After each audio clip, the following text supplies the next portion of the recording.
Antes de empezar, si te apasionan las historias reales de lo paranormal, suscríbete al canal.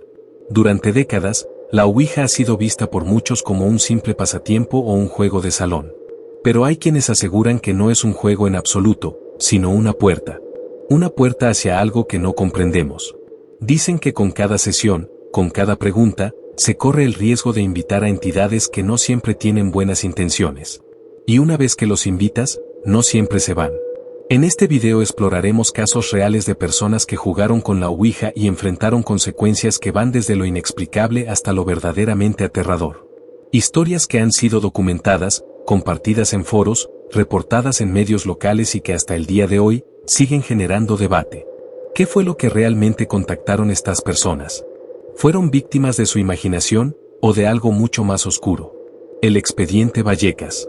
En el año 1990, en el humilde barrio de Vallecas, en Madrid, una adolescente de apenas 18 años, Estefanía Gutiérrez Lázaro, vivió una experiencia que cambiaría para siempre la vida de su familia, y que marcaría un antes y un después en los archivos policiales de España. Todo comenzó como un juego simple. Estefanía y un grupo de amigas se reunieron dentro del Instituto Ramiro de Maeztu, decididas a realizar una sesión de Ouija.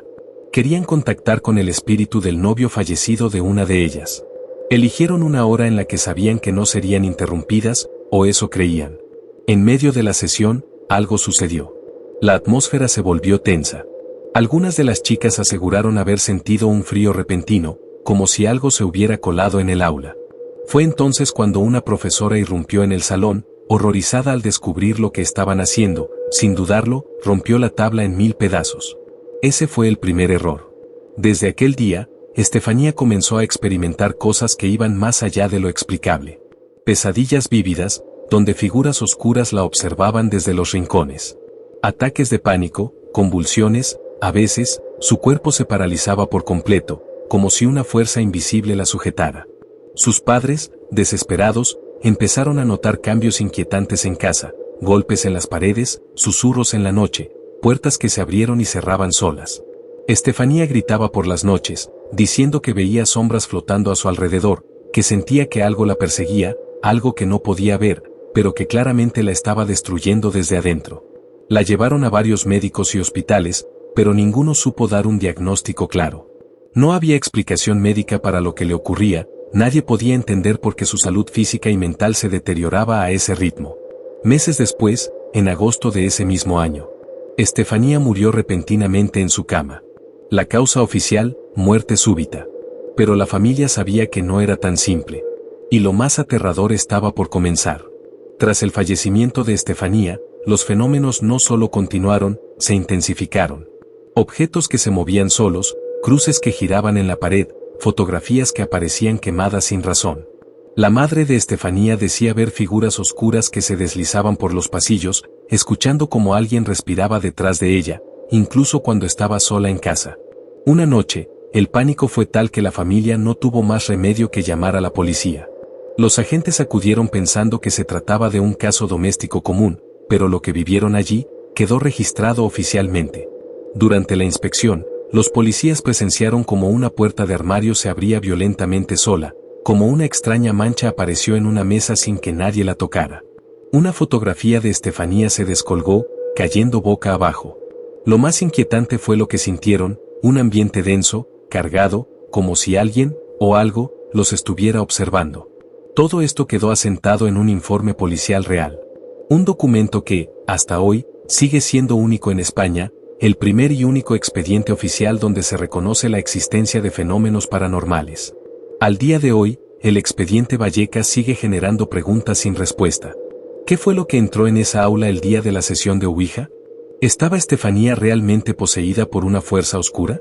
¿Y qué pasó con su familia, que aún hoy evita hablar públicamente del tema? Una cosa es segura, lo que ocurrió en esa casa de Vallecas dejó una cicatriz que ni el tiempo ha logrado borrar, y un expediente que aún hoy, sigue helando la sangre de quienes lo leen. El grupo de estudiantes que desató el caos o San Luis Potosí, México 2007. Todo comenzó como una travesura, una de esas bromas pesadas que los adolescentes hacen sin pensar demasiado en las consecuencias. Era el año 2007, en una secundaria ubicada en San Luis Potosí, México. Un grupo de estudiantes decidió llevar una tabla Ouija al salón de clases. La intención, según dijeron después, era simplemente pasar el rato, jugar con lo prohibido, burlarse un poco del miedo. Al principio, todo parecía inofensivo, risas nerviosas, preguntas sin sentido, y una moneda que se movía con el roce de sus dedos. Pero en un momento, algo cambió. El ambiente se volvió denso, el aire, pesado. Fue entonces cuando uno de los adolescentes, un joven de apenas 14 años, cayó al suelo y comenzó a convulsionar.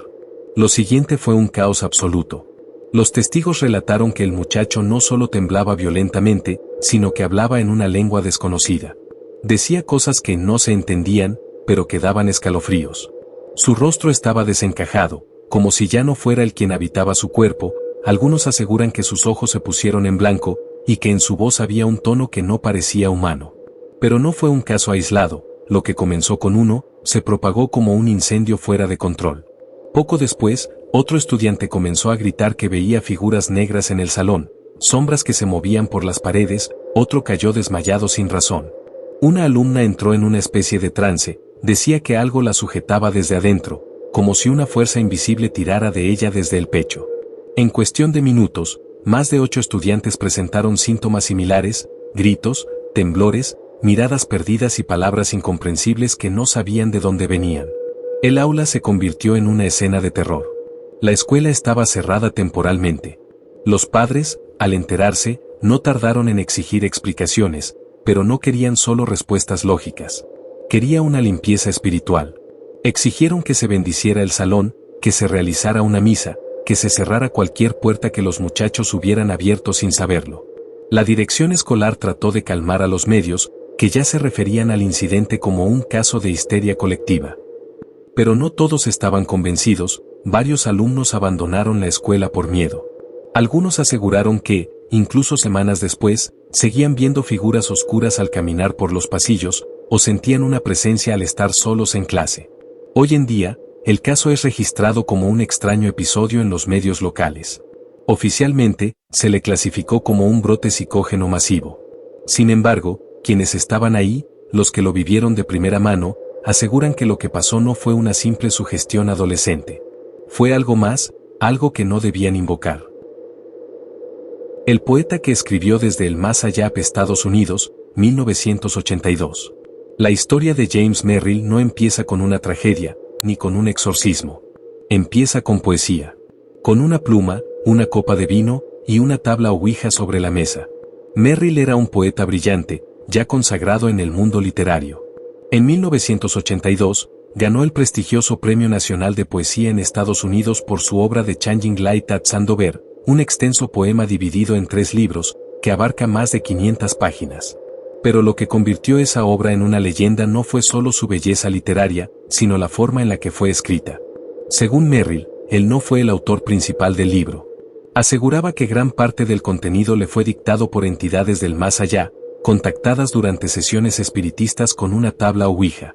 Estas sesiones las realizaba junto a su pareja, el escritor David Jackson.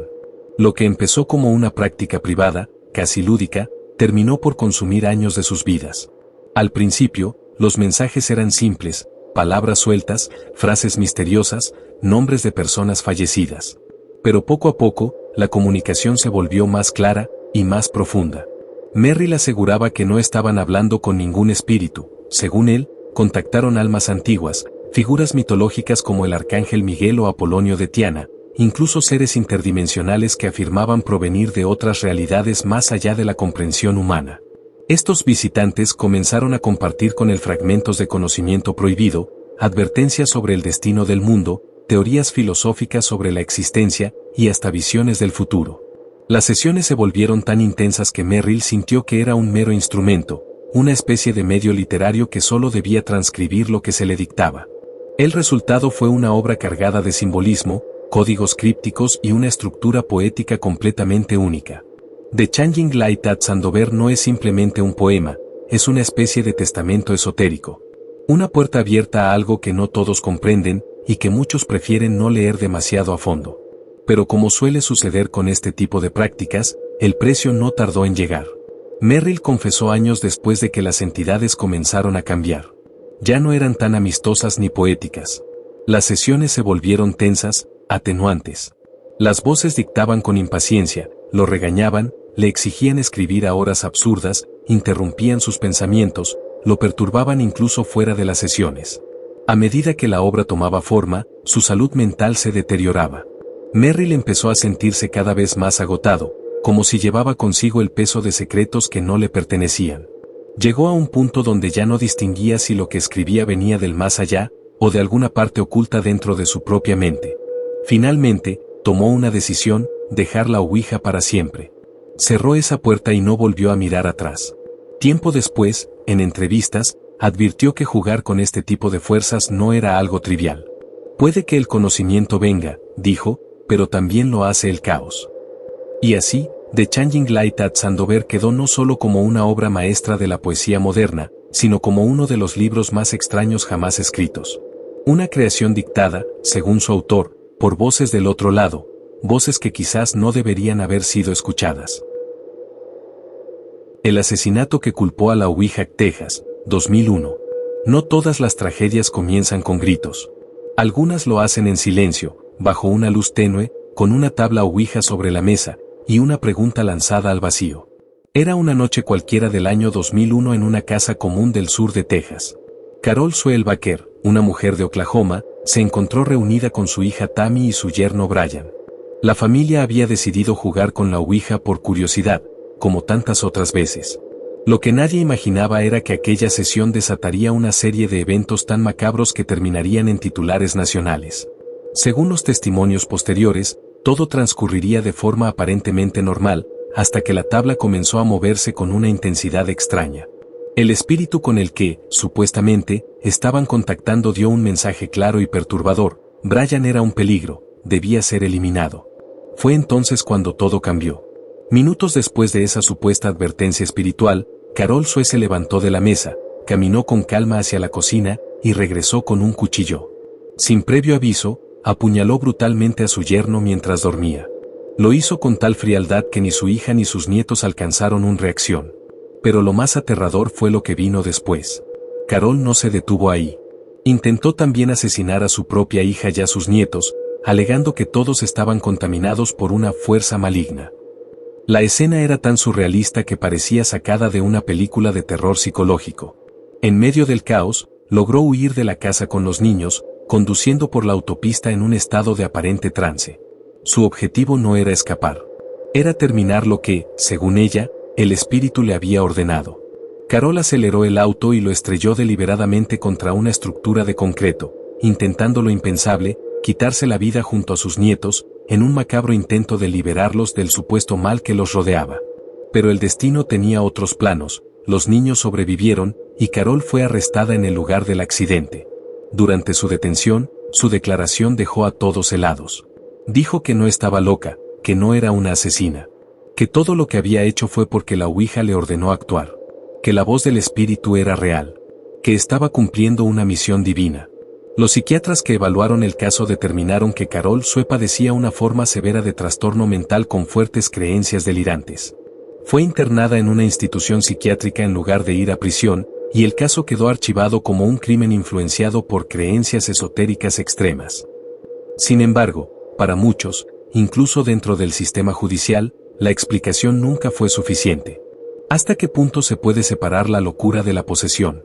¿Y si realmente creyó haber contactado con algo que escapaba a este mundo? Hoy, este caso permanece como uno de los más oscuros relacionados con el uso de la Ouija. Una tragedia familiar teñida de sangre y misterio, donde lo más inquietante no es lo que pasó, sino lo que podría seguir pasando cada vez que alguien decida jugar con lo desconocido. El estudiante que terminó en un hospital psiquiátrico en México, 2014.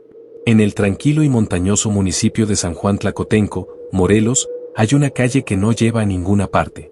Una calle sin salida que, según cuentan los vecinos, guarda más que solo silencio. Al final de esa calle se alza una casa olvidada por el tiempo, devorada por el musgo, con ventanas rotas y puertas que crujen aunque nadie las toque. Allí fue donde 3 estudiantes universitarios decidieron pasar un fin de semana diferente. Era 2014, Alejandro, Mariana y Julio eran amigos desde la preparatoria. Jóvenes curiosos, entusiastas, con ese deseo adolescente de enfrentarse a lo desconocido. Llevaban tiempo oyendo historias sobre esa casa, que en los años 80, una familia entera había muerto allí en circunstancias que nadie pudo explicar del todo. Algunos hablaban de un escape de gas, otros, de un asesinato múltiple. Pero los más antiguos del lugar aseguraban que era algo más, algo que no se puede nombrar sin atraerlo. Movidos por la adrenalina y un tablero ouija comprado en una tienda esotérica del centro, entraron a la casa justo cuando caía la noche. Con las luces de sus celulares y una linterna vieja, limpiaron un espacio en el suelo cubierto de hojas secas y telarañas. Colocaron la tabla sobre una caja de cartón y comenzaron la sesión con risas nerviosas. Al principio, las preguntas eran inocentes. ¿Hay alguien aquí? ¿Cuál es tu nombre? ¿Quieres hablar con nosotros? El puntero tardó en moverse. Luego, casi como si despertara algo dormido, comenzó a deslizarse con fuerza inusual.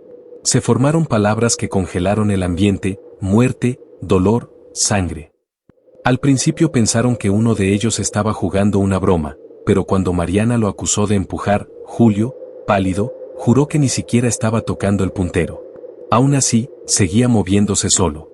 Fue entonces cuando Alejandro comenzó a respirar agitadamente. Primero pensaron que se estaba mareando por los nervios. Pero en segundos, su cuerpo se arqueó hacia atrás y comenzó a convulsionar. De sus ojos giraron y de su boca salieron sonidos imposibles de entender, como un idioma ancestral, gutural, que no se parecía a nada conocido. Entraron en pánico. Julio salió corriendo a buscar ayuda mientras Mariana sostenía a su amigo como podía.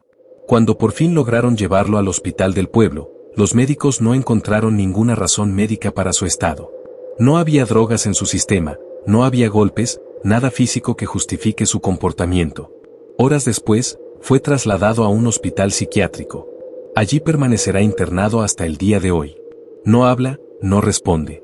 Solo repite, una y otra vez, una frase que heló la sangre de los doctores, de sus padres, y de todos los que se han atrevido a escucharlo.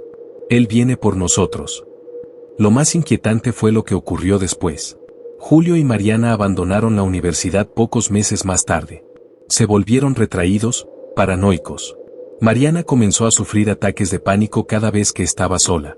Julio, en una breve entrevista para un medio local, confesó que desde aquella noche ve sombras moviéndose en los espejos. Dijo que, muchas veces, al despertar en la madrugada, puede sentir un aliento frío en su oído, y susurros que le repiten cosas que ya no quiere entender. Desde entonces, la casa en la calle sin salida ha sido tapiada por los vecinos, quienes aseguran que en ciertas noches se escuchan voces apagadas y lamentos que salen de su interior. La pareja que perdió a su bebé tras usar la ouija, Córdoba, Argentina, 2016. A veces, incluso las intenciones más puras pueden abrir puertas que jamás debieron tocarse. En el año 2016, en una tranquila zona residencial de Córdoba, Argentina, una joven pareja, Gabriela y Tomás, ambos de 28 años, vivía uno de los momentos más felices de su vida. Esperaban a su primer hijo. Ella tenía 6 meses de embarazo y se mostraron entusiasmados, conectados con el proceso espiritual de traer una nueva vida al mundo. Eran personas creyentes en energías, astrología, ciclos lunares, y también, en lo que llamaban comunicación espiritual. Una noche, motivados por la luna llena y por la creencia de que ese era un momento propicio para conectarse con el más allá, decidieron hacer algo poco convencional: intentar contactar, a través de una ouija, con el alma de su hijo aún no nacido. Quería saber si sería un niño tranquilo, si vendría con una energía positiva, si ya los sentía desde el otro plano. Encendieron velas blancas, pusieron música suave y cerraron las cortinas. Se sentaron frente a la tabla en la habitación que estaban preparando como cuarto del bebé, con una mezcla de nervios y emoción. Al principio, todo fue silencio. Hicieron preguntas suaves, inocentes. ¿Estás con nosotros? ¿Te emociona venir al mundo? ¿Quieres decirnos algo? La tabla tardó en responder, pero cuando lo hizo, ya no hubo dulzura en las respuestas. Primero, palabras vagas, frases sin sentido. Pero después, vino una frase directa, clara y aterradora. El que se llevará lo que más amas. Gabriela quedó inmóvil. Tomás intentó tomarlo con humor, pero algo en el ambiente se tornó denso, como si el aire se hubiera vuelto pesado. Las velas comenzaron a parpadear violentamente, aunque no había viento. Intentaron cerrar la sesión rápidamente, repitiendo las palabras que habían leído para despedir al espíritu. Pero el puntero no se detuvo. Se movía solo, golpeaba letras al azar, parecía furioso. Entonces, de la nada, Gabriela se llevó las manos al vientre y comenzó a gritar. Un dolor agudo la atravesó, y lo siguiente fue un charco de sangre que se extendió por el suelo de madera. Tomás, en estado de shock, la levantó como pudo y la llevó al hospital. Pero fue en vano. El bebé murió esa misma noche. Los médicos no encontraron razón alguna. No hubo trauma físico, no hubo señales de desprendimiento, ni antecedentes clínicos. Era, según sus palabras, una de esas tragedias inexplicables. Lo más escalofriante ocurrió al día siguiente. Cuando Tomás regresó al departamento para recoger algunas cosas, encontró la ouija rota en el suelo, aunque él mismo la había guardado en el cajón del ropero. Y eso no fue lo peor. En la pared, justo sobre la cuna vacía que ya habían instalado, había un mensaje escrito con algo oscuro, como ceniza o carbón quemado. Te dije que me lo llevaría. Después de eso, la pareja cambió por completo. Vendieron el departamento en cuestión de semanas, dejaron sus redes sociales, no volvieron a mencionar nada sobre espiritualidad ni astrología. Se mudaron a otra ciudad sin dejar rastros. Algunos familiares aseguran que desde entonces evitan todo lo que tenga que ver con lo sobrenatural, ni siquiera encienden velas. Y es que, a veces, no se necesita creer en el infierno para vivir en él. Basta con abrir la puerta equivocada, y no saber cómo cerrarla. La ouija ha sido tratada durante años como un simple juego, pero si algo nos han enseñado estas historias es que, a veces, hay puertas que es mejor no abrir. Porque lo que se encuentra al otro lado no siempre quiere volver a quedarse ahí. Y si te gustan estos relatos basados en casos reales, no olvides suscribirte al canal y activar la campanita, porque cada semana te traigo historias nuevas, más oscuras, más perturbadoras y completamente reales.